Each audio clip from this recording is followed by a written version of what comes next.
Gloria al Señor. Y es tremendo, mi amado hermano. Es tremendo ver la condición del hombre o del ser humano sin Cristo. ¿Sabe, mi amado hermano, que el hombre o el ser humano tratando de llenar sus necesidades, el ser humano tratando de llenar sus propios vacíos, el ser humano tratando de encontrar la respuesta que por mucho tiempo ha venido buscando, el ser humano, mi amado hermano, tristemente está acudiendo a otras cosas? Algunos, mi amado hermano, están acudiendo a los brujos.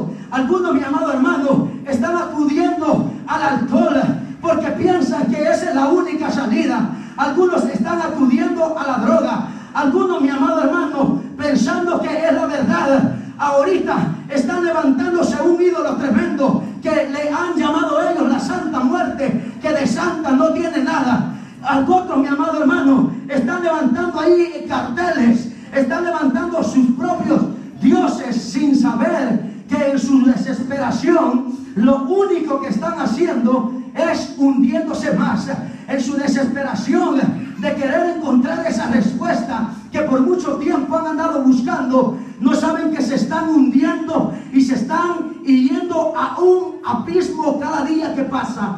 Es triste hoy en día ver la condición del hombre o del ser humano sin Cristo. Y es tremendo, mi amado hermano, cómo el enemigo ha cegado a todo el mundo en completo. Ahora usted háblele háblele a la gente de borrachera, ahí está. Háblele a la gente de ir a parrandear, ahí está. Háblele a la gente de celebrar quinceañera, ahí está. Háblele a la gente de ir al estadio, ahí está. Háblele a la gente de ir por allá a la playa, la gente, ahí está, mi amado hermano. Háblele de estar en Facebook, ahí está o ahí estamos.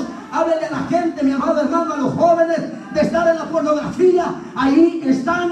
Háblele de sexo, ahí están. Pero mire qué tremendo, mi amado hermano, que si vamos y les hablamos de Cristo, muchos, mi amado hermano, se cierran. Muchos se cierran. Muchos no quieren que Él les auxilie. Muchos están perdidos porque no han abierto su corazón.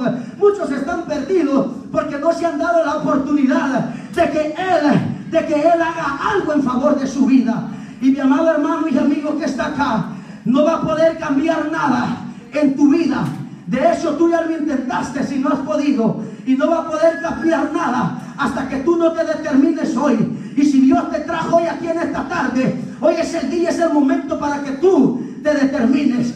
Si tú quieres salir de ese problema que tú te encuentras, si tú quieres salir de donde el enemigo te ha llevado, si tú quieres que Él rompa esas cadenas por ti, si tú quieres que Él pudra esos yugos, si tú quieres que Él te liberte en esta tarde y que tú ya no puedes más y quizás como opción ha buscado hasta quitarte la vida, quiero decirte que esta tarde tú le permitas a Él que Él entre en tu corazón y tú vas a ver que Él sí responde. Si la Santa Muerte no te respondió, si María no te respondió, si el indio amazónico no te respondió, si el brujo no te respondió, si pasarte huevos como limpia no te ha sanado, solo deja que Él ponga su mano hoy en esta tarde y tú vas a ser sano. Cuando dicen amén, denle una ofrenda de palmas al Señor. Gloria a Jesús. ¿Quién vive? Gloria al Señor. Y ahí anda toda la humanidad, hermanos, perdidos. Y es triste ver